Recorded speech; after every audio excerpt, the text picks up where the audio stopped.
కండువా మార్చి ఎమ్మెల్యే అయ్యారు ఎమ్మెల్సీ. అనర్హత వేటుతో ఆ స్థానిక సంస్థల ఎమ్మెల్సీ ఎన్నికకి త్వరలో నోటిఫికేషన్ రాబోతుంది. అసలే వైజాగ్, పైగా పెద్దల సభకి వెళ్లే ఛాన్స్. అందుకే అధికార పార్టీలో ఆ సీట్ కోసం అప్పుడే పెద్ద ఎత్తున లాబింగ్ జరుగుతుంది.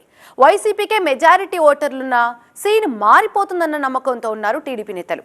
టీడీపీ నుంచి ఎవరికి అవకాశం వస్తుంది? పెద్దల సభని నమ్ముకున్న వైసీపీ ఎవరిని దించే ఛాన్సెస్ ఉన్నాయి?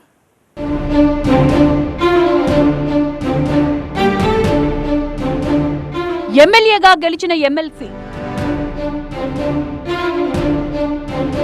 2 నెలల్లో ఎమ్మెల్సీ ఎన్నిక.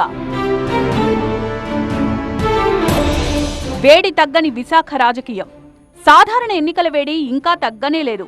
ఆ హడావిడి పూర్తిగా సద్దుమణక్క ముందే మరో ఎన్నిక అప్పుడే అందరి దృష్టిని ఆకర్షిస్తోంది. విశాఖ స్థానిక సంస్థల నుంచి 2021లో వైసీపీ నుంచి ఎమ్మెల్సీగా గెలిచారు సిహెచ్ వంశీ కృష్ణ యాదవ్. 2023 డిసెంబర్లో అధికార పార్టీకి రాజీనామా చేసి జనసేనలో చేరారాయన. వైసీపీ ఫిర్యాదుతో వంశీ కృష్ణపై అనర్హత వేటు వేశారు శాసన మండలి చైర్మన్. అనర్హత ప్రకటించడమే కాకుండా విశాఖ స్థానిక సంస్థల ఎమ్మెల్సీ స్థానాన్ని ఖాళీగా చూపించడంతో ఎన్నిక అనివార్యమైంది. ఇప్పటికే దాదాపు 4 నెలలు కావస్తోంది. 6 నెలలలోపు ఎన్నికల ప్రక్రియ పూర్తి చేయాల్సి ఉండడంతో ఎన్నికల కమిషన్ త్వరలో ఒక నిర్ణయాన్ని తీసుకునే అవకాశం ఉంది.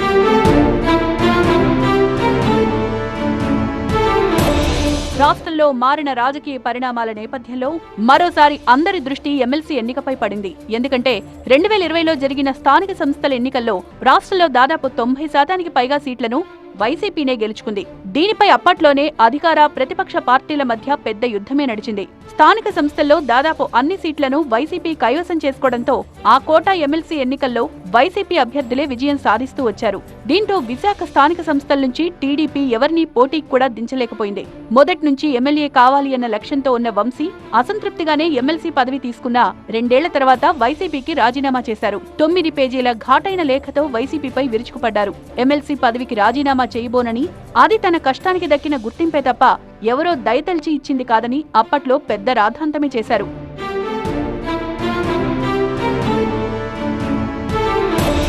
జనసేనలో చేరి విమర్శలు చేస్తోన్న వంశీకృష్ణ యాదవ్ పై వైసీపీ ఫిర్యాదుతో చివరికి వేటు పడింది. 2024 ఫిబ్రవరిలోనే ఆయన స్థానాన్ని ఖాళీ చూపిస్తూ గెజిట్ కూడా విడుదల చేశారు. 4 నెలలు గడిచిపోవడంతో మరో 2 నెలల్లో ఆ స్థానానికి ఎన్నిక జరగాల్సి ఉంది. మొత్తం ఓటర్లు 725 మంది దాకా ఉన్నారు. స్థానిక సంస్థల్లో టీడీపీకి 180 మంది మాత్రమే ఉండగా మిగతా 545 స్థానాలు వైసీపీ చేతిలో ఉన్నాయి. ఆ లెక్కన వైసీపీకే మళ్లీ గెలుపు అవకాశాలున్నా రాష్ట్రంలో 164 సీట్లు దక్కించుకున్న టీడీపీ కూటమి ఇకపై వైసీపీకి ఎక్కడా గెలిచే అవకాశం లేకుండా చేయాలన్న ఆలోచనతో వ్యూహం పన్నుతోంది.